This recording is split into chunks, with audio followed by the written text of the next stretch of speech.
Hi there, and welcome again to Intangify, the podcast where we talk about the intangible aspects of business. I'm your host, Matthew Asbell, and by day, I'm an intellectual property attorney, but also by day, apparently, I am a podcast host, and I get to meet some really incredible people who really have developed intangible aspects of their businesses or other people's businesses, and we have great conversations about them. Today, my guest is someone who really needs a project. I mean, seriously. Dawn Del Russo is a fashion expert who appears on television shows and in media all the time. She has her own brands. She has a blog.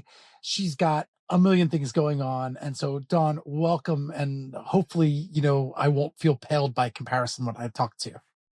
Thank you so much, Matthew, for having me. I'm excited to be here today. What's your 5-second pitch, right? Or your 10-second pitch as to who is Dawn Del Russo? The very first thing I always say is I'm an on-air fashion expert, and that immediately leads to a ton of questions because unless you're in the industry, it may not be something you understand. That evolved over time. I didn't even know what that was before. And then I am a brand consultant and brand expert. So I work with brands because of my background and history of having had a boutique and being on TV and knowing how to work with media. It has over the years allowed me to now work a lot more with smaller brands that are looking to do the same thing. Okay, well, that was fairly short considering what I know about you. Does that mean that you're going to critique my fashion?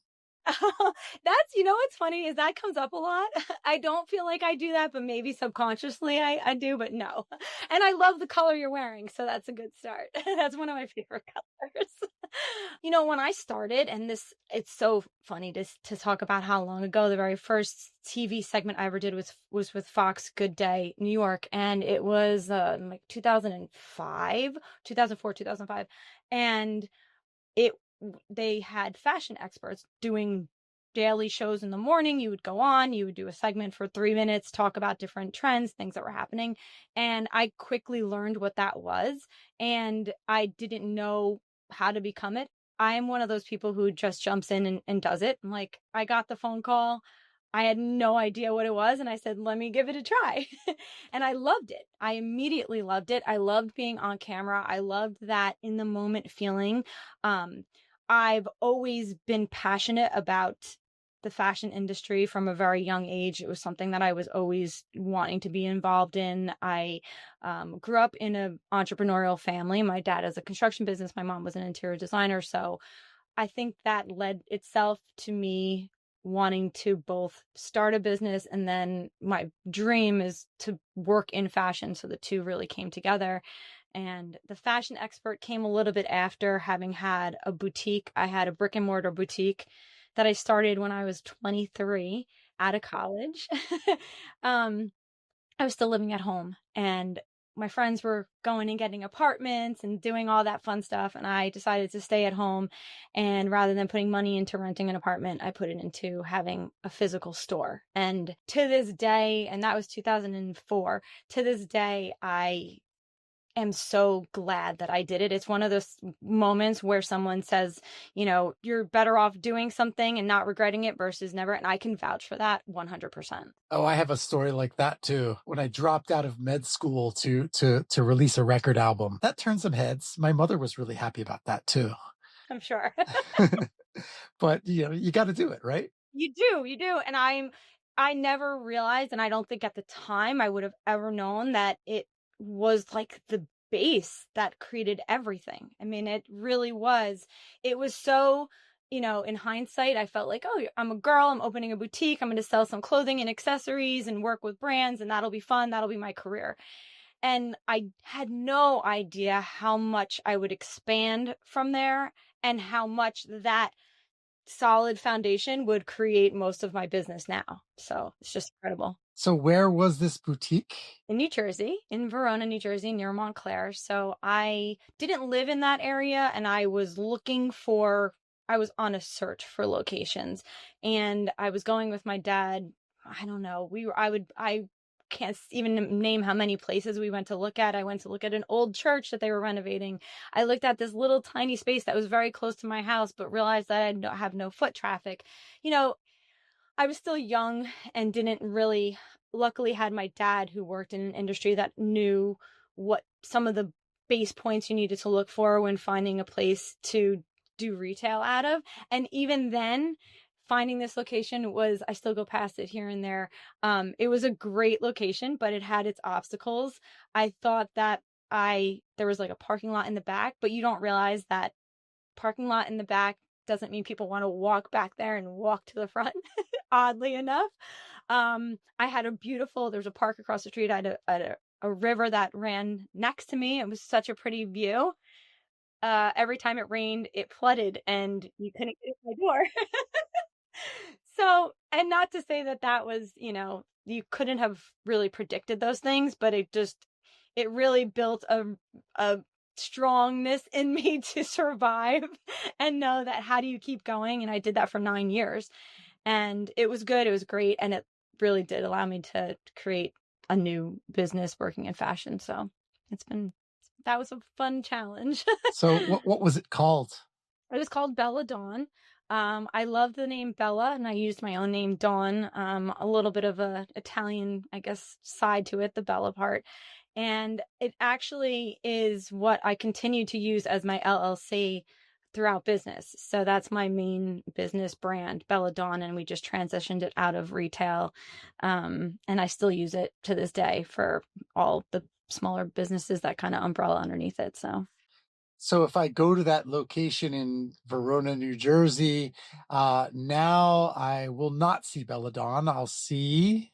You will see. Let's see. It has changed a few times. So when I rented the space, there was an attorney in there, so I had to fully renovate it. I put never, and I knew this advice came from my dad. I was young and I fought it. My dad's like, you can't put hardwood floors in a place that you're renting. That's crazy. And I said, I wanted to look. So I put all this money in and learned that it's not what you do when you rent a place.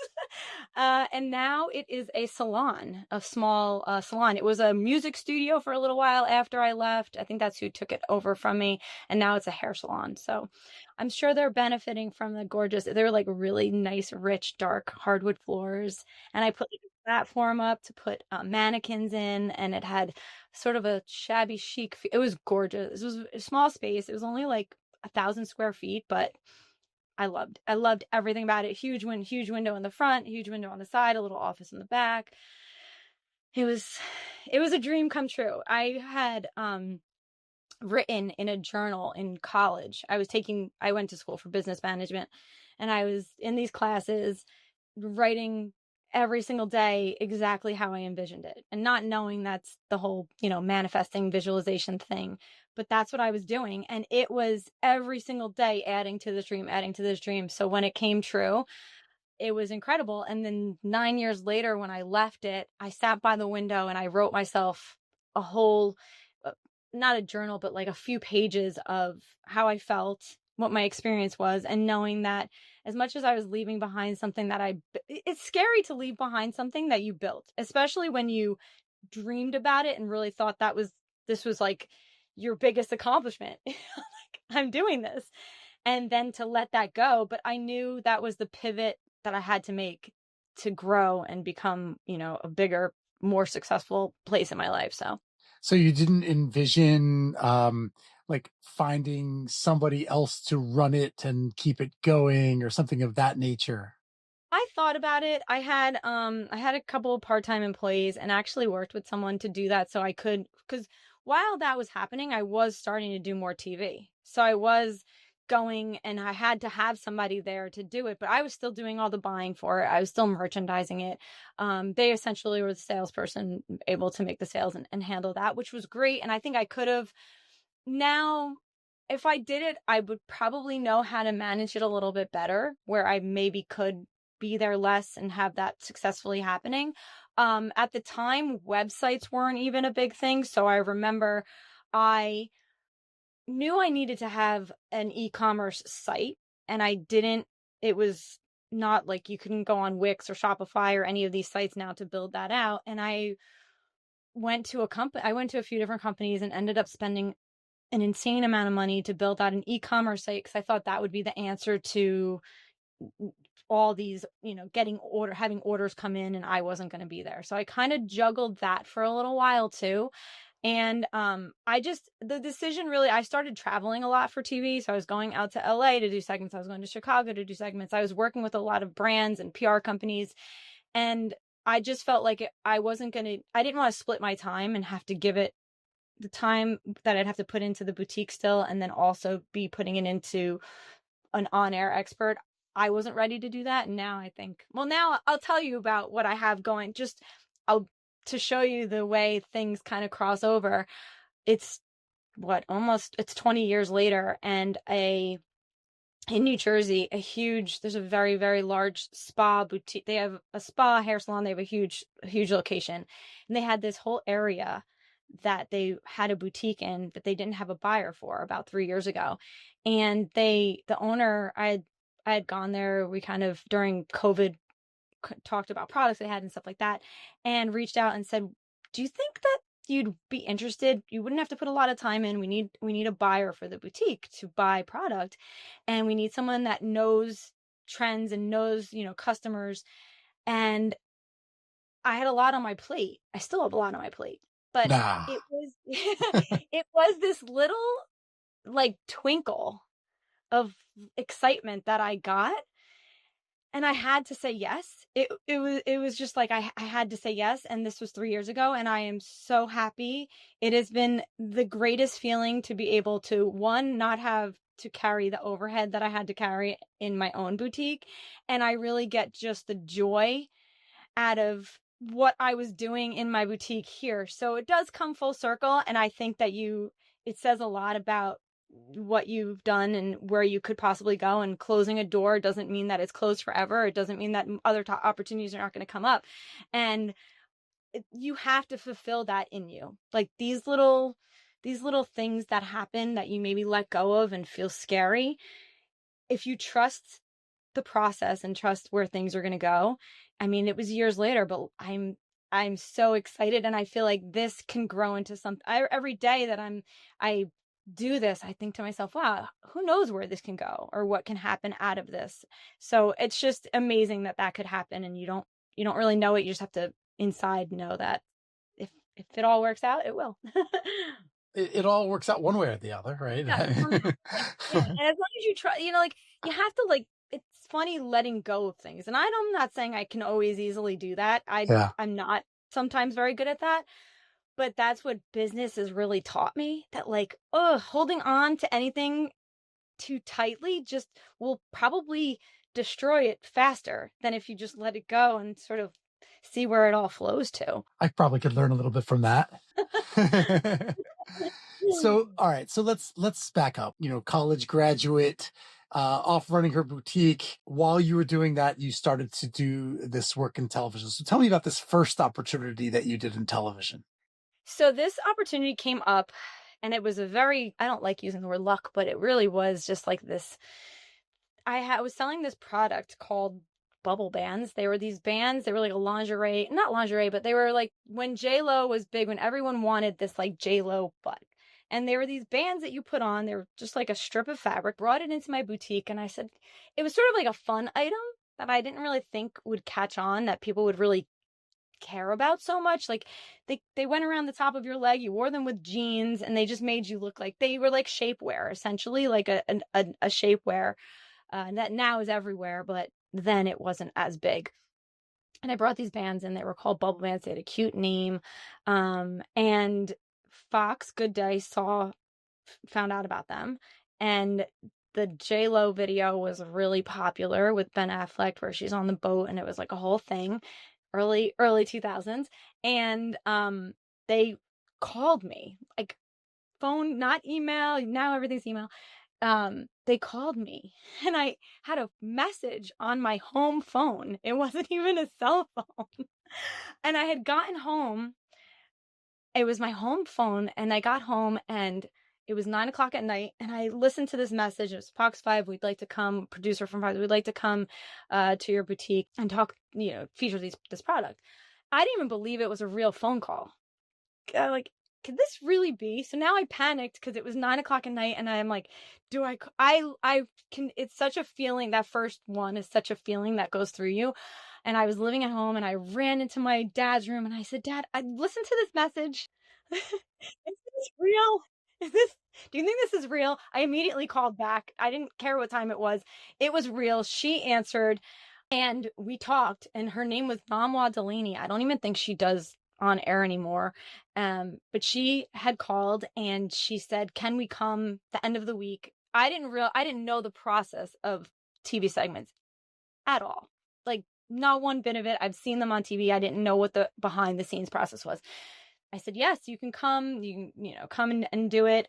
Do the segment." The day she came to do segment, I was picturing this whole big crew. It was going to be this long day, a big process. It was her and one camera guy, and my whole family was there. I'm an Italian family. They all needed to be there. My dad was like, "We need to have food. We need to have it all set up." It was the craziest day. They were there for maybe an hour, set up the light, made sure the light looked good. The camera guy was ready, put a mic on me. We sat down. We talked about the bubble bands, why I was selling them, what the trend was, are people buying them? And that was it. I had no e-commerce. I had no way of selling these now to what was going to be a national. It was a local, it was featured in New York, Good Day New York. But then because it did so well as a TV segment, which does happen, they put it national. So they put it to their other Fox 5 networks. It went national, and I started getting emails of people ordering. Can I order? Can I order? I think they were $18. That basically the reason why I said I thought I needed an e-commerce site was because this happened. I wish I did. I processed all the orders through email. We had Wow. bags and bags of them. The brand didn't know what was going on. I said, I had a TV segment. People ordered them. It was such a challenge to fulfill. It was my first experience of having this like mass amounts of product that I needed to not only get in from the brand, then package them myself. And I was very particular, so I needed to wrap them in tissue paper. I wanted them in this perfect bubble wrap. I needed to put a little note with it. It was very, at the time, the attention to detail, it still for me is, but that was like a very big deal. And I was shipping them post office, shipping. And it got to the point where it was almost too much. Like they couldn't even send me enough in sizes to come in. So that was a challenge. And then I'd say after a few weeks, that kind of, it died off a little bit and I got orders, but not as much. But that was the greatest learning experience. I mean, it was all great. The whole process was incredible. And I immediately said, how do I do more of these? How do I do more of these? Because it helped me, got brand recognition. I got recognition, but then at the same time, the experience of having this other brand cross over and make so many sales, and their feeling and how they felt by what I could do for them, it's unexplainable. It just felt so good. I felt so good. They were a small brand and I was able to really help them grow. I think they're still in existence now, and that for me was probably the bigger part of it. The money was nice and the TV was very, very fun and electric experience that I wanted to do more of. But there was also this like, wow, I can help brands from a different angle, not just selling in a boutique, but I can help these small brands grow by going on TV and talking about them. I thought that was really an amazing feeling. And for me, that's kind of what really drove me into doing a lot more TV. So that's interesting, right? I mean, you had this experience in supporting this other brand and you kind of discovered something that you enjoyed and that you liked connecting. But I want to know, like, when you started looking for more opportunities to do television, were you thinking, okay, I'm going to do this on the part of this brand that I want to support? Or was it really, no, I really like doing this. I'll just go do this TV thing and It was a little bit of a mix. I had no idea how. So if I had gone to school for communications, I think it might have been I learned later that was kind of the degree to teach you how to pitch and how to do all that. I had to learn it all myself. I kind of was in the middle of saying like, do I go and work with a brand and be an on-air person for them, or or work with a PR company and they pitch you, which I kind of did all the avenues, but for me, I was selling all different brands in my boutique. I was selling a lot of jewelry. I was selling a lot of accessories. From these trade shows, I would find a lot of different brands, and I loved that part of it. And so I chose to pitch myself as an expert that knew about new up and coming brands and who was going to be the next big thing, or what trend, what style was going to be the next thing. If it was blazers, I was going to go on air and talk about blazers. If it was like creating a capsule wardrobe, that's what I was going to talk about. If it was summer trends, that's what, so I realized quickly that there was a lot of different ways to get on TV and to talk to be able to pitch producers. More or less, they just wanted the ideas, and they were producing the TV, but I was in the industry. So I knew what celebrity was wearing. At the time, it was very celebrity driven. TV morning shows segments was very heavy on, what Lindsay Lohan was wearing at the time, what different celebrities were wearing, or what it bag it was. I have another very, very good story to tie that connects from that past to now. So when I was really getting into this and I was going to fashion shows in New York, to New York Fashion Week, one of the very first shows that I went to was a Rebecca Minkoff fashion show. A friend of mine he came from the Midwest and he came to New York. He was really wanting to go to a fashion show and was like, how do I get in? And all of the stuff I just sort of just did. I didn't figure out how. I was like, well, I want to go to New York Fashion Week. So who do I got to talk to? What do I got to do?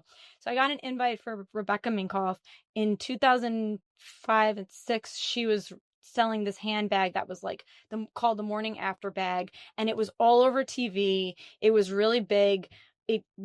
Every celebrity was wearing this handbag. So I knew that this was a trend. It was a bag that I needed to talk about on TV. And I went to the fashion show. I brought my friend from the Midwest. He was like, I can't believe I'm able to go to a Rebecca Minkoff show. And it was like this whole crossover of like, then became a really big blogger. So that was one part that we didn't realize would happen from him going to this show. And I did it. I talked about this bag on TV. We did all of this stuff. Almost 18 years later, 2 years ago, I get a call, and this was completely not connected. They didn't even remember that I went to their fashion show or anything. Rebecca Minkoff's team had no idea.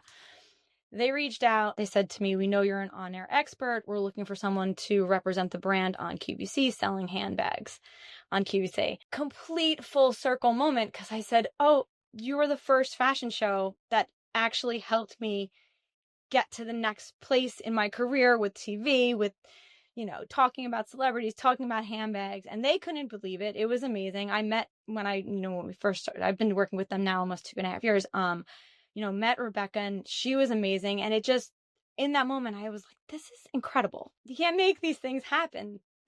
You can't.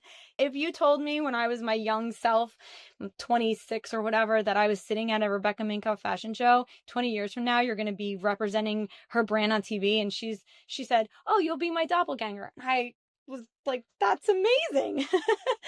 There's a lot of little parts to it that are like the little nuances that affect everything. I'm having sort of a Forrest Gump moment. Like, I'm thinking about, there's kind of all these things that happen around you seemingly randomly, and yet they somehow connect.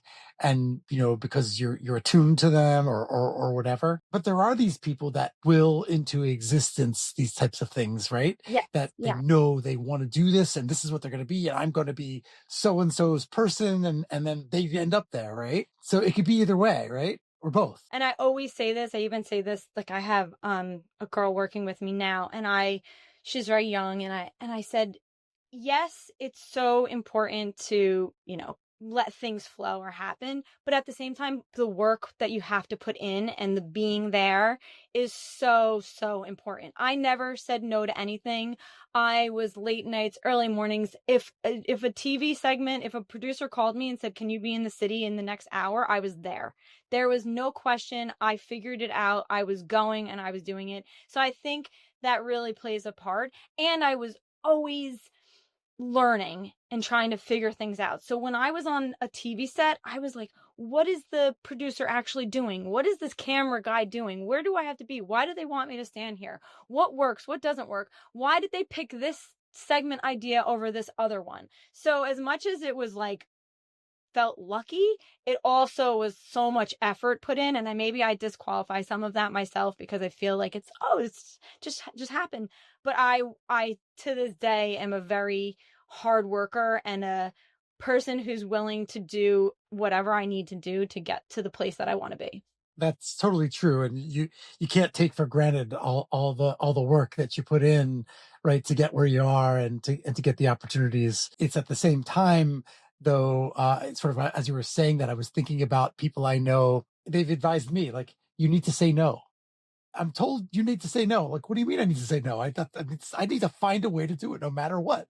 No, you need to say no because some people will not respect you and not give you, or expect you to do things for free or whatever it is. So you have to find a balance there too, right? I learned that from being a person who said yes, yes, yes, to where you really drain yourself too.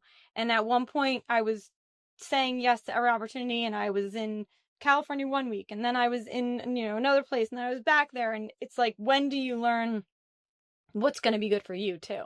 And maybe saying no does lead to something bigger or better because you didn't take that one thing. So it's so, so true.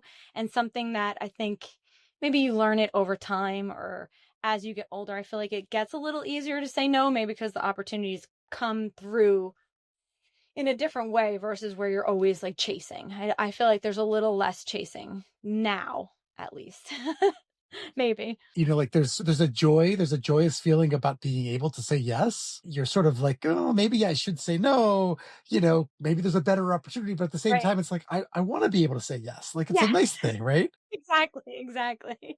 I think for me now more than anything, I use like how authentic is it to me and how is it going to represent me? And so for that, that's like my starting point. And if it's a brand that maybe reaches out that I don't feel like it doesn't feel right or something I really wouldn't talk about or something I wouldn't really feature, I have to make a decision if I want to work with them or do something. That makes it a little bit easier for me where I say, okay, is it something that you would really authentically use or do or wear?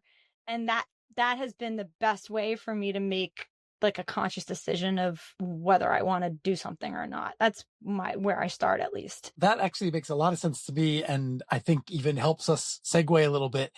What you're saying really is that you need to align. It needs to align with your personal brand, with who you are, what you stand for, your authenticity. As much as maybe we can play a role and even be convincing at it, we don't have to try so hard to be so convincing at it if we actually legitimately feel the thing that we're feeling, right? That is really about the personal brand to some degree, right? It's you identify who you are and you go, okay, this fits with me and this thing doesn't fit with me. I think that, at least I understand from you, that you have sort of particular goals or particular place you're trying to arrive at now with who you are and your personal brand. Anything you I could share do. with us about that?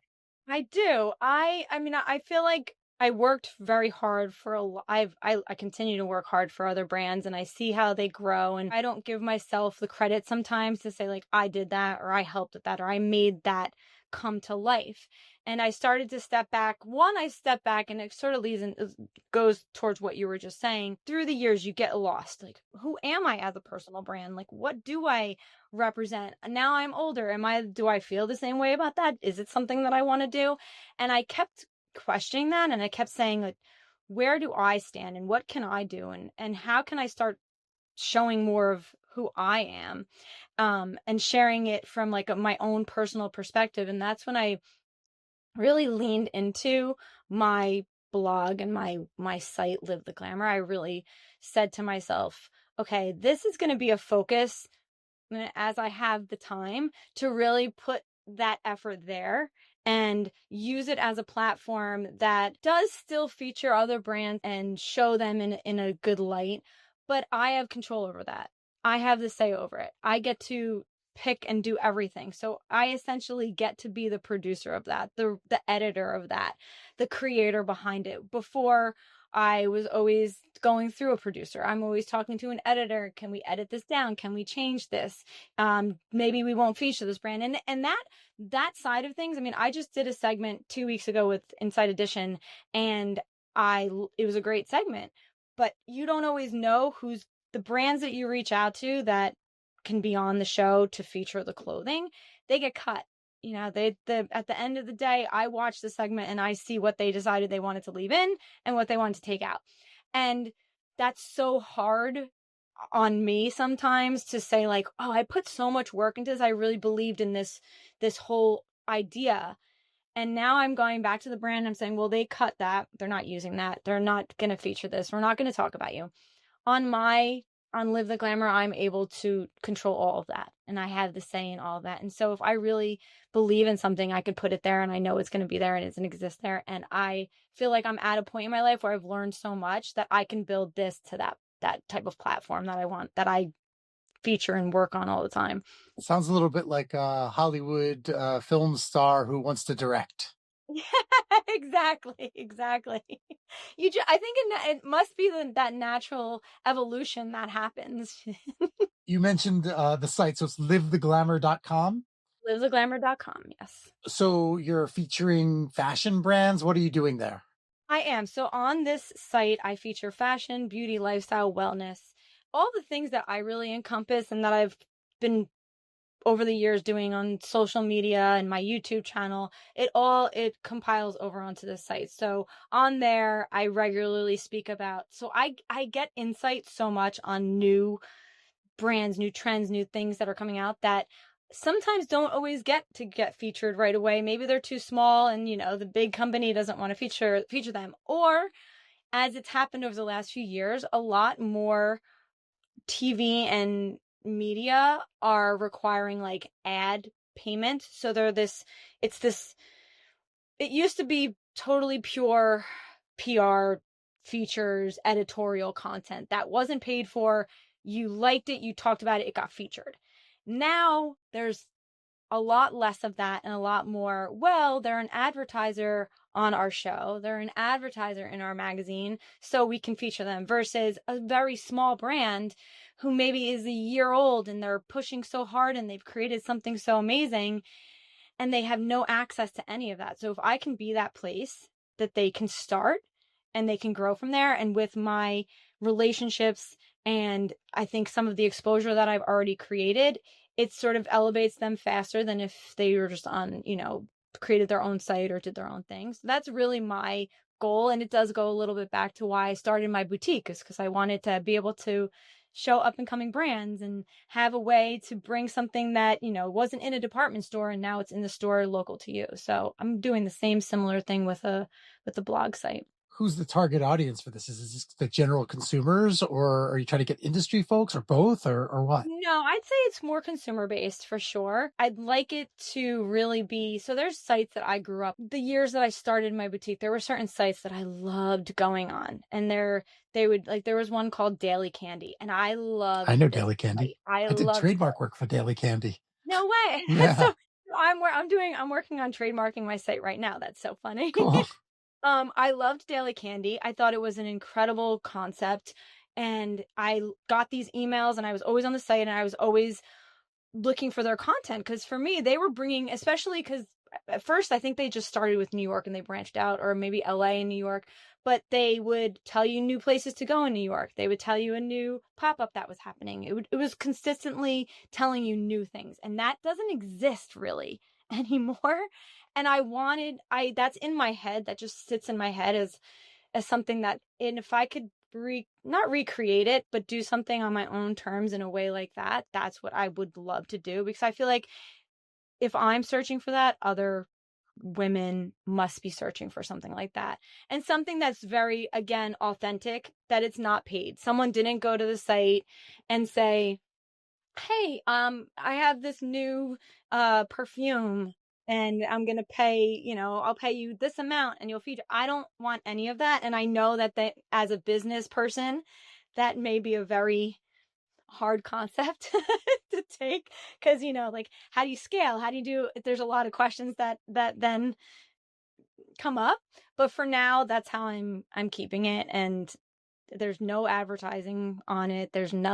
Nothing's paid for. Everything is super real, and we'll just see how it goes. Is it new?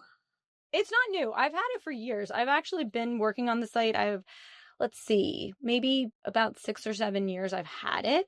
I was always dabbling in it, but never put my full attention. The past 2 years, I've really been putting my full attention into it. And I actually I have a decent YouTube channel that I created, Live the Glamour Chats on, where I get to talk to these brands too. So it's another place that I feature them. So it sort of crosses over where it's not only saying, hey, I found this new jewelry line, but then also get to talk to them and hear how they built their brand and where they started from. And the stories are so interesting. And there's always somehow everything, all the owners and founders, there's something similar that runs through everyone, how they started or what their path was, or where they were from a completely different industry and then they went after their passion. I love hearing the stories. I think it's amazing to hear how someone built something. So this will be a little alien for you, and it's a little bit about me, so bear with me, please. What I've discovered in my practice, I'm practicing for nearly 20 years as an intellectual property attorney. What I always knew was it was always about, the firm and the firm branding and who the firm was and the firm's history. And you have a firm website. And, and each of us attorneys, we'd have our like one-page profile on a firm website with a bio and a picture, right? Maybe a couple quotes or something like that. And that is still how lawyers are marketed to the world. And it's the same story as yours in the sense that when people actually hire lawyers, they don't hire the law firm most of the time. They don't hire the law firm, they hire the person. So they need to know the person. But how do they know the person if there's just a picture and a bio and you have no control over it? So I actually launched, when I moved to my current firm a year and a half ago, launched my own personal branding website, right? Like separate and apart from the law firm. I'm like, you know what? They can go find me on the law firm website if they want, but if they really want to know who I am, there it is, and then you put all the videos, the podcasts and whatever. And I've seen, and I assume that, that you see this and will see this, that people just connect with you on such a different level, right? Because so much. the human and the authenticity of it, and you're real. You're not I'm a New York lawyer. And I'm like, Yeah, I get it. I think that's an incredible idea because it is, especially your industry, it's so, or from an outside not knowing a lot about it, feels so serious. And there's this wall that somewhat exists a bit. And I think even having had to, here and there work with attorneys, I think there is that, like, you kind of search for I need someone who knows this person. I need to connect with this person. And I don't want to have to, from my perspective, is like, well, do I have to call and have a conversation? And does that automatically become a retainer? Like there's this challenge.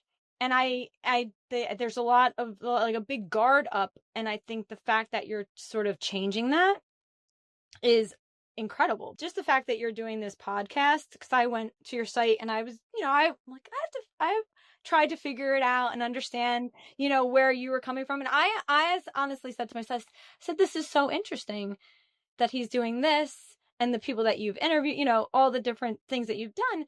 And it makes so much more sense now when you say that.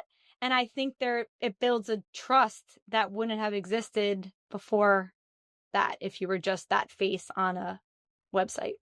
Thank you for that. I'm gonna now use that as the opportunity to make this about you again, because that's what this is supposed to be about, and say the same thing essentially, because there is this persona on QVC or on network television or whatever. There is a product and lack of connection or even a lack of access. Where do I get this? What is this? If what you're doing on livetheglamour.com is about giving access to the ones who wouldn't get the access because they don't have the advertising dollars, right? But are up and coming, are interesting, are something that people want to know about, you're fulfilling a role that's missing, right? And you're making it accessible. You're becoming accessible, and the products that you care about are becoming authentically successful and accessible.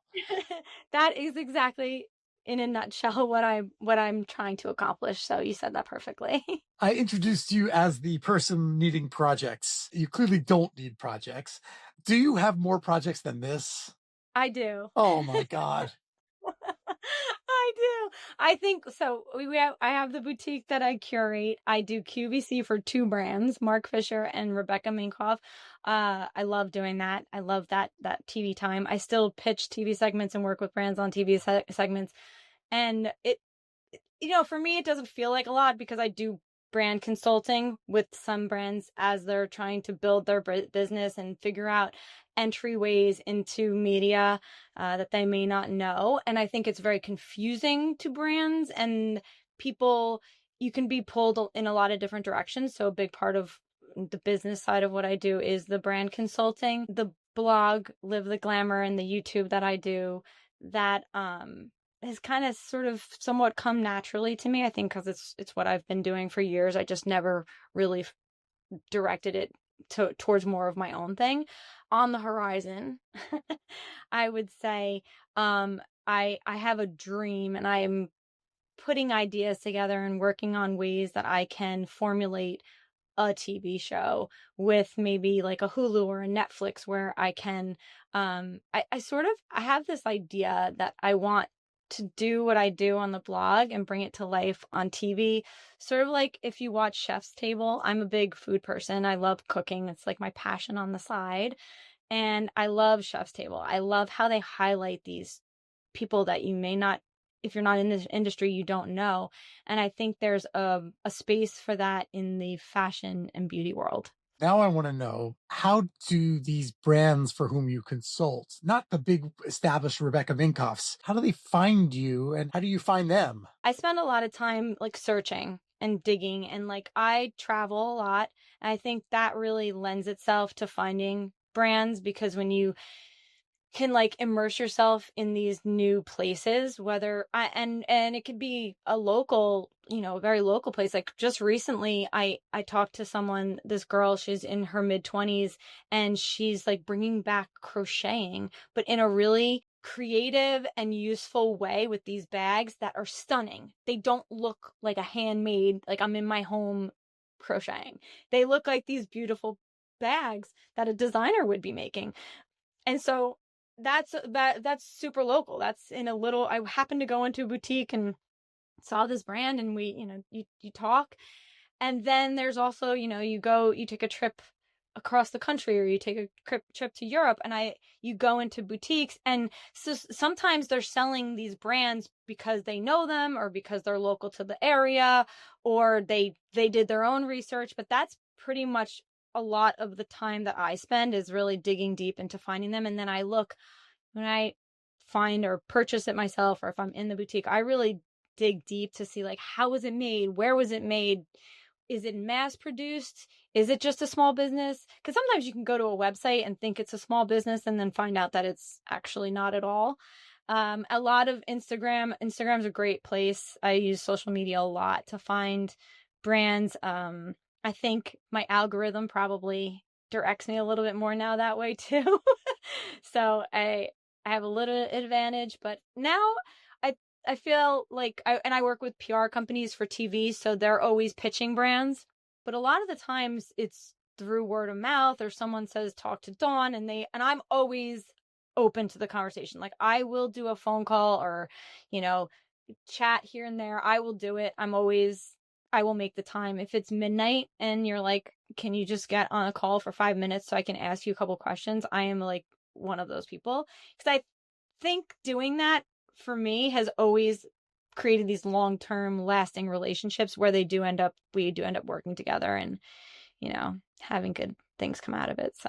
So you've just opened up another avenue by which you're going to discover brands that you may not have even heard of or realized, which is that, brands, and we're talking about fashion in this case, also come to us, to attorneys, when they want to protect their or they want to protect their intellectual property, or they have an idea, they're trying to figure out if it's protectable and things of that nature.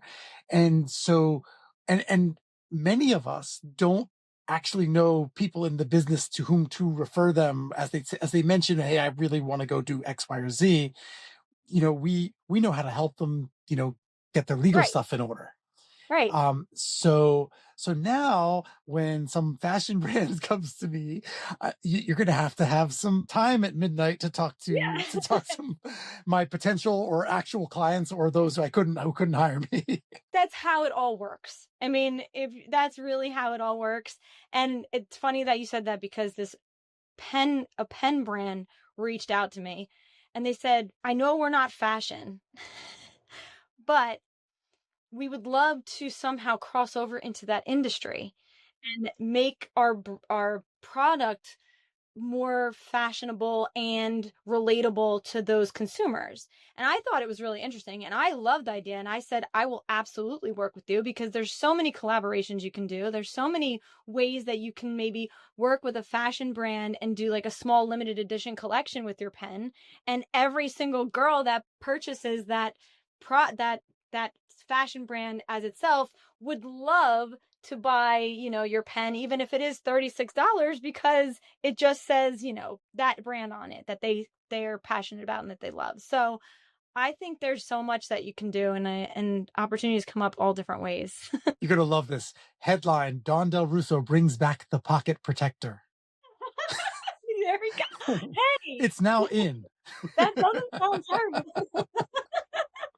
The patent attorney market, we might actually buy those. I mean, It's so I mentioned briefly that I'm working on a trademark for Live the Glamour, and it is, to me, it was such, I'm just starting, and it was so scary for me. I don't know why it feels scary, and I attempted a little myself, and I said, this is overwhelming, and I just feel like that in itself would be something for brands to feel less like scared by, because I know for me, I've hesitated over the years doing it because it felt so intimidating to do, not even from a monetary standpoint, but just I don't know. I just if it's something you don't know, it can become scary. It could feel scary. yeah, I mean, people like me are doing that day in and day out, Yeah, and yeah, and it's like second nature, can do it with right. their eyes closed. But it's true. And so one of the things I do is I volunteer for an organization called SCORE. They mentor small businesses.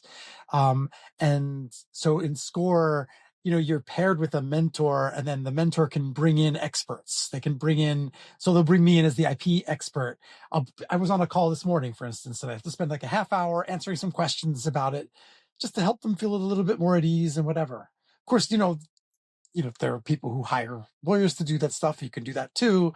That's more expensive, but there are people who want to do this stuff themselves, and it can be done yourself. It's and you just have to have resources for, well, hopefully you don't mess it up at the beginning, but you have resources for, when things don't go the way you're expecting. No, I think to me it's been like that journey. I just started it, but I don't want to be intimidated by it. And I think such an important part of business, especially when you're trying to grow a brand, to know, to understand the difference between trademark and copyright, and, what you're actually, I learned that whether I'm just trademarking Live the Glamour or I'm going to turn it into a product, they're different things, it's different things that you have to make sure you're aware of. And there's, 3 years that you have to create the product in, something like that, Oh, in to order. start using it, you mean? I mean, these are just things I'm learning. I'm far from knowing anything, but as a creator, I feel like it's something I should know and understand and be able to help my brand that way. So Dawn, don't tell anybody this, but I know that there's probably somebody you could call who would probably be happy to tell you and help you figure out whatever it is you're doing and not charge you anything for it. All you Wow. got to do is call a friend, because I That's probably need fashion help. So work towards wrapping things up. Um, I think what I'd like to ask you is, what's the kind of guidance you would like to give to business owners, entrepreneurs? It could be fashion, particularly, since that's an area that you're focused. But what's the kind of guidance you'd like to offer to those people listening to this show that you think is the take-home thing, the thing that they need to remember that means the most to you? I would say for me, and I think I tell younger people that are working, don't look so much into like out here and what everyone else is trying to do or figure out, and learn within yourself what you're passionate about, what's going to drive you, and how do you want to take the steps to get there, and to live. And I say this because I feel like I really work hard on living without fear and moving into things without letting it affect me. I'm a very jump in and do it type of person versus let me plan it all out and see if it can happen. And for me, that's always what has worked. Just jump in, get started and keep moving forward. Never let something stop you. Maybe you have to change, maybe you have to pivot, but just keep moving forward. Don't give up. Just go in a different direction.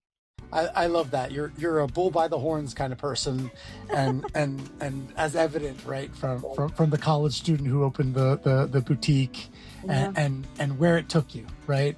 So I think that's awesome advice, and really genuinely appreciate your being here. Sorry for wasting your time talking about me for any part of the time we did, but really glad to have met you and to hear about all the great things you're doing. And we'll definitely go check out livetheglamour.com. Thank you, Matthew, so much. This was great. Thanks so much. Take care.